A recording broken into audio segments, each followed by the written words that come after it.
Letrang Enye.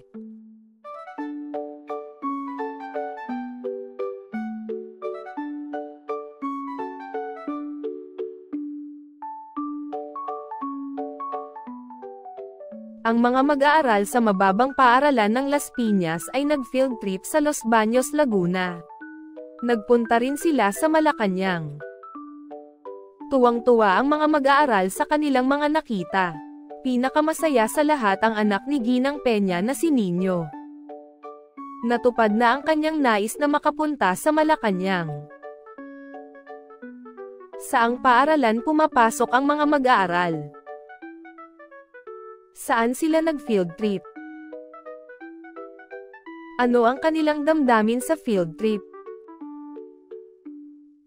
Sino ang pinakamasaya sa lahat noong araw na iyon? Ang mga mag-aaral ay pumapasok sa mababang paaralan ng Las Piñas. Ang mga mag-aaral ay nag-field trip sa Los Baños, Laguna at sa Malacañang.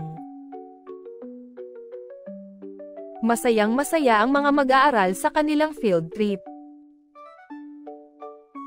Si Nino, ang anak ni Ginang Peña, ang pinakamasaya sa lahat. Pag-aaralan natin ngayon ang letrang Enye. Ang letrang Enye ay may tunog na nye. Alin sa mga salita sa kwento ang may tunog nye? Ang mga salita sa kwento na may tunog ni ay Piñas, Baños, Malacañang, Peña,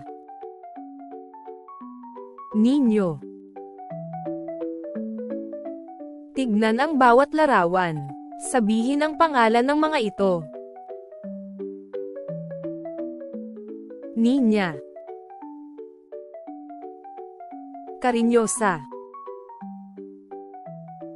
Niño, Las Piñas, Malacañang,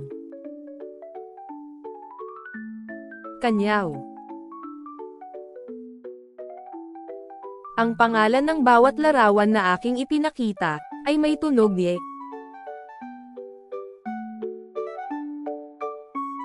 Ganito ang pagsulat ng malaking Enye at maliit na Enye. Gamit ang iyong lapis at papel, gayahin ang pagsulat nito.